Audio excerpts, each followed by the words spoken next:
Everyone in room 104 thought it would just be another boring Tuesday, until the golden scissors flashed in the fluorescent light and a thick braid hit the classroom floor. What followed wasn't just a reaction, it was a reckoning. The girl everyone assumed would shrink away and cry did something no one expected, and it left the entire class speechless, their phones shaking in their hands as they filmed the fallout. Her name was Amara Lewis, and what they didn't know, what the bully didn't bother to learn, was that she wasn't just another quiet black girl trying to survive high school. She was a storm disguised as calm, and today, after weeks of testing her patience, her pride, and her presence, they were about to meet the full force of what happens when dignity is violated and underestimated. Amara had transferred to Ridgeway High just 3 weeks before, quietly taking her seat in the back of Mrs. Ellis's English class and keeping her head low, literally and figuratively. Her long, neatly parted braids shimmered like silk ropes every time she moved, and she wore them like armor, painstakingly woven each Sunday evening by her older sister Nia, who always whispered, "You're royalty, remember that." Ridgeway High was nestled in a suburb that wore diversity like a brand, but under the surface, it was all performance. The inclusive posters in the hallways, the teachers who smiled a little too hard, the whispers Amara caught when she passed by, it all told a different story. It wasn't long before she noticed the social hierarchy, ruled by Logan Wexler, lacrosse captain, PTA darling, and golden boy of the district. Logan had it all: looks, charm, and the kind of inherited confidence that made teachers overlook his cruelty. And when he saw Amara walk in with quiet grace and unapologetic blackness, something in him twitched, the need to break what he couldn't understand. It started with jokes. "Hey Rapunzel, how long did that take?" And fake compliments. "Cool ropes. Can you swing from trees with those?" His crew laughed on cue. Trevor, the muscle, and Brandon, the cameraman. They always circled like vultures, feeding off the discomfort of anyone who didn't bow to Logan's dominance. Amara ignored them at first, like her grandmother taught her, because silence sometimes speaks louder than fire. But every day, the comments grew sharper, the looks lingered longer. She kept her focus, journaling in the margins of her notebook, documenting every insult, every glare, every name they whispered under their breath. What Logan and his crew didn't realize was that Amara had been here before, in different schools, different cities, always carrying her grandmother's voice in her head. They can't unmake your crown unless you let them. But today, in this class, when those scissors came out and the line was finally crossed, Amara didn't just protect her crown. She rose like a queen they never saw coming. Amara had never planned to end up at Ridgeway High. Just a month ago, she was walking the cracked sidewalks of her old school in East Houston, where teachers called her by name, and every mural told stories of black pride and resilience. But after her mom landed a new job at a corporate firm in Riverbend, a quieter, richer suburb, they packed up their life and started over. Ridgeway looked clean and polished on the outside, with glass doors, smartboards in every room, and a principal who liked to quote diversity statistics during assemblies. But Amara could feel the difference immediately. The hallways were filled with kids who had never questioned their comfort, never been told their hair was too much, never had to prove they belonged. And when she walked in that first day, wearing her Navy uniform and long blue braids, the silence was louder than any welcome. Mrs. Ellis, her English teacher, was kind in a clipped, careful way, overpronouncing Amara's name like she was handling something fragile. "Amara," she'd say slowly, even though Amara corrected her 3 times. In class, when Amara raised her hand, she'd often get passed over or misinterpreted. Her insights echoed louder when repeated by other students. She noticed quickly that only a handful of students looked like her, and most of them, like Zoe Simmons in chemistry or Darius King from debate, kept their heads down and stayed out of drama. The unspoken rule was clear: survive by shrinking. But Amara had never learned how to shrink. She knew how to observe, to adapt, to wait. Her mom, Simone, was proud of the move, calling it a step up, and beaming over the granite countertops in their new duplex. She didn't notice how Amara's smile had tightened, how her stories got shorter every day. But Amara had someone else to talk to: her journal. A thick, spiral notebook where she wrote everything. The weird looks, the inside jokes she didn't understand, The way Logan's eyes lingered on her braids like they were a problem he was trying to solve. She filled pages with her thoughts, her observations, and small quotes her grandmother used to say, reminders that her worth wasn't up for debate. The braids on her head weren't just hair, they were a timeline. Every strand woven with memory. Nia's laughter. Her grandmother's fingers, aged but strong. Her mother's sighs of pride. Her history was on her scalp, and she wore it to class like a quiet declaration. But Ridgeway wasn't a place that made space for declarations. It demanded conformity. And Logan Wexler? He had appointed himself the enforcer. Long before Ridgeway, before Houston even, Amara Lewis was shaped by stories braided into her hair each Sunday morning in her grandmother's sunroom in Baton Rouge. Her grandmother, Miss Lottie, was a retired civil rights teacher with a soft voice and unbreakable spine who believed black girls needed to be taught three things early: how to think, how to defend, and how to never apologize for taking up space. When Amara was 10, she asked why her grandmother never let her leave the house with her hair undone, and Miss Lottie had only smiled and said, "Baby, your roots carry more than curls. They carry legacy." It was Miss Lottie who enrolled Amara in capoeira classes, an Afro-Brazilian martial art hidden in rhythm and dance, after a neighbor's daughter came home crying from being called a slur. "You won't fight just to hurt," she told Amara. "You fight to remind them you ain't scared." Amara trained every weekend, her body moving to the beat of drums while her mind sharpened with discipline. Years later, she added boxing to her routine, channeling her energy and grief after her father passed away from a stroke. Her older sister Nia helped keep her focused, drilling footwork in the garage and reminding her that her body was not a target. It was a statement. "You walk into a room like you belong there," Nia said, braiding her hair tight the night before Amara started at Ridgeway. "Because you do." That resilience had followed Amara into every classroom, hallway, and cafeteria. She knew how to smile politely, how to lower her voice without lowering herself, how to speak when it mattered and hold silence like a weapon. So when Logan's jokes turned from mocking to personal, from loud to lingering, she didn't react. Not because she was scared, but because she was waiting. Not everyone understands the strength it takes to not respond. But Amara did. She had spent her whole life learning when to be still and when to strike. In the beginning, Amara had genuinely hoped Ridgeway might be different, not perfect, but maybe a place where she could just exist without having to defend her existence.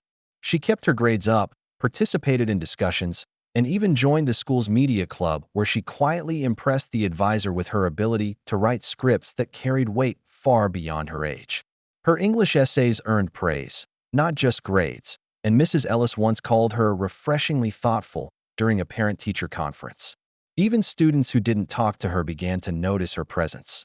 The way she carried herself with quiet grace, how she always looked composed, how her braids were always immaculately done. She wasn't trying to be popular, but she couldn't help standing out. And for a brief moment, it felt like she might actually build something for herself here.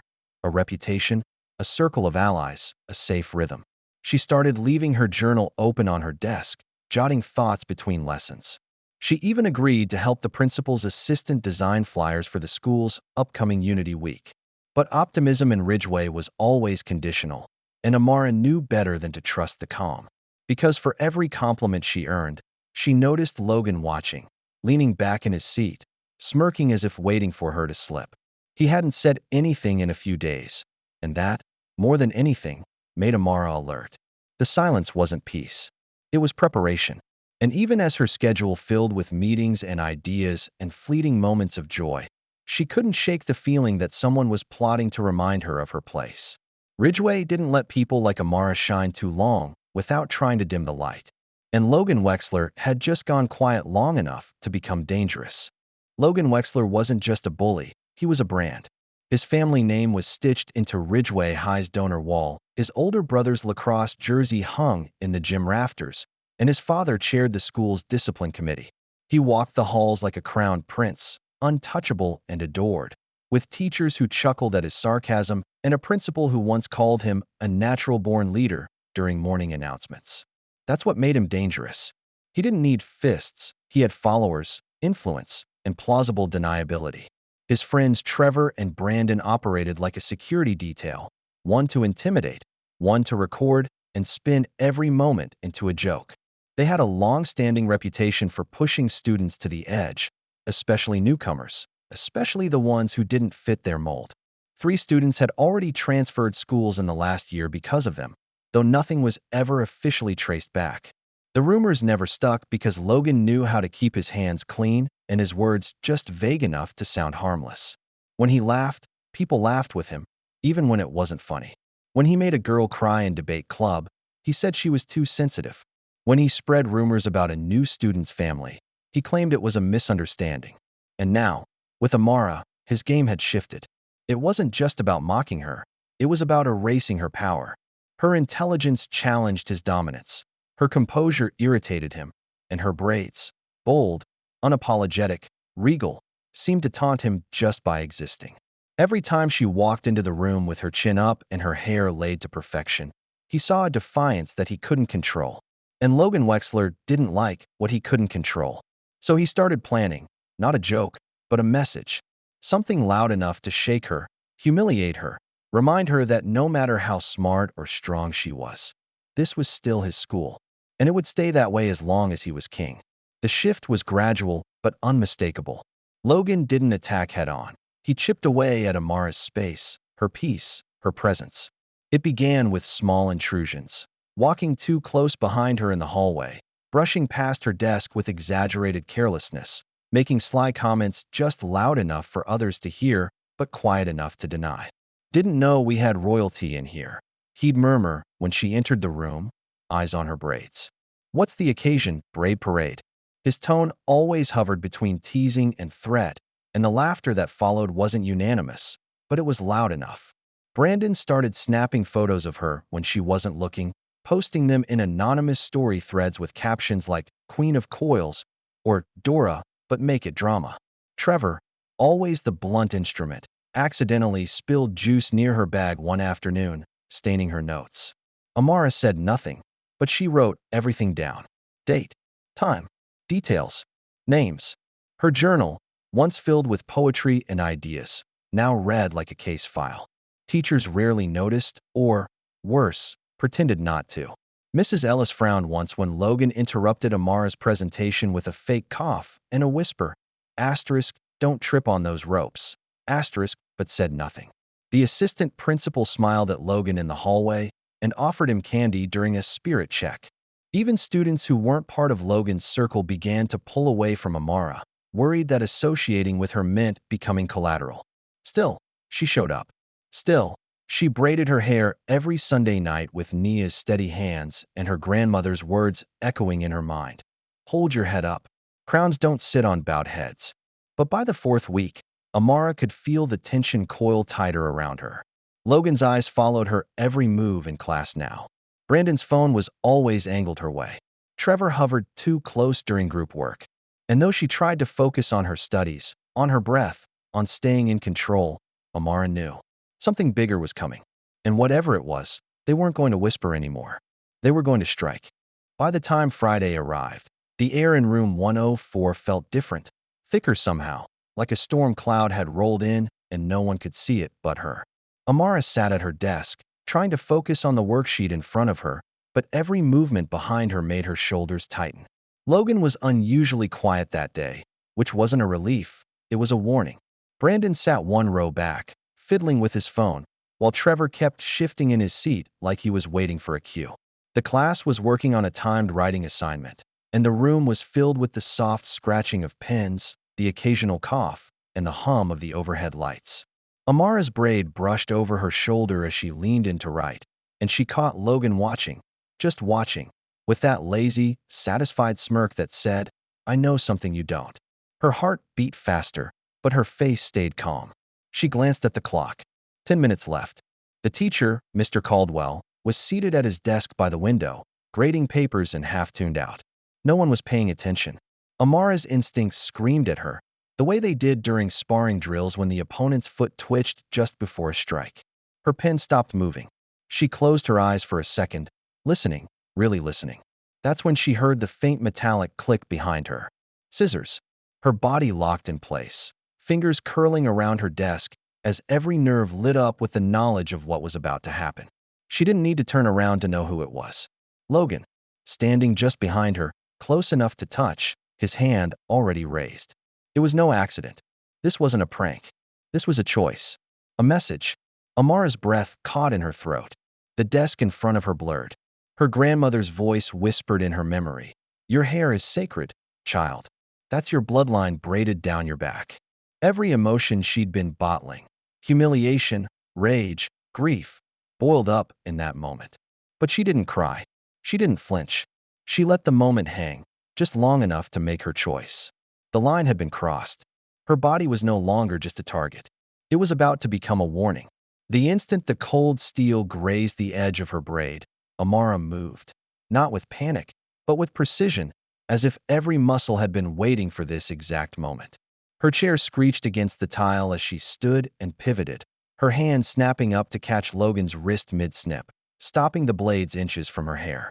Gasps rippled through the classroom like a dropped stone in still water. Logan stumbled back, shocked, his smirk twisting into confusion. What the hell? He muttered, trying to recover, but Amara didn't blink. Her voice, calm and sharp, sliced through the tension. You just made the biggest mistake of your life. Mr. Caldwell looked up too late. Logan had already dropped the scissors to his side, trying to pass it off as a joke, but the silence from the class said otherwise. Phones had come out. Brandon was still recording, though his hands trembled now. Amara stepped forward, not aggressively, but deliberately, each move infused with the years of training her body remembered. Touching someone without consent, she said, loud enough for the whole class to hear. Bringing a weapon to school. Logan laughed nervously, backing away. Whoa, chill. I wasn't gonna cut anything.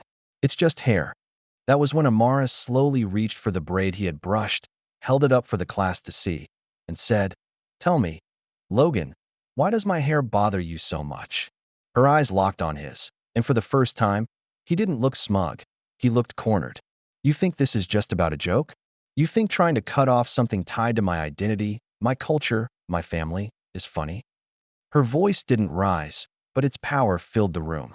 Trevor stepped forward like he might defend his friend, but Amara simply turned her body sideways, grounding her feet like she'd done in every sparring match, her stance unreadable but firm.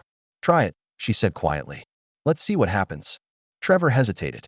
Everyone could feel the shift. This wasn't the Amara they thought they knew. This was the one they never expected to rise. Mr. Caldwell finally stood, stammering something about taking this to the office, but Amara wasn't finished. She turned to the class. Someone record this. All of it. If they try to spin it, I want the truth on video. Then she bent slowly, picked up the scissors from Logan's hand, walked them to the teacher's desk, and placed them next to her braid, still intact. I've stayed quiet, she said. I've watched you all laugh, stay silent, and look away. But not today. The class sat frozen, not from fear, but awe. And Logan Wexler, for once in his charmed life, had no idea what to say. The principal arrived within minutes, summoned by multiple students who'd already forwarded video clips of the confrontation, and walked into a classroom that felt more like a courtroom. Amara stood composed, her arms crossed, the scissors on the desk beside her like exhibit. Logan sat at his desk now, pale and tight-lipped, while Brandon fumbled to stop the recording and Trevor stared at the floor. Mr. Caldwell tried to explain the situation away, calling it a misunderstanding, but Amara cut through his deflection with clarity. He brought scissors to class. He stood behind me with the intent to cut my hair. I have witnesses. I have video. And this wasn't random. This was built on weeks of harassment. The principal's face shifted from irritation to alarm as students, one by one, backed her up.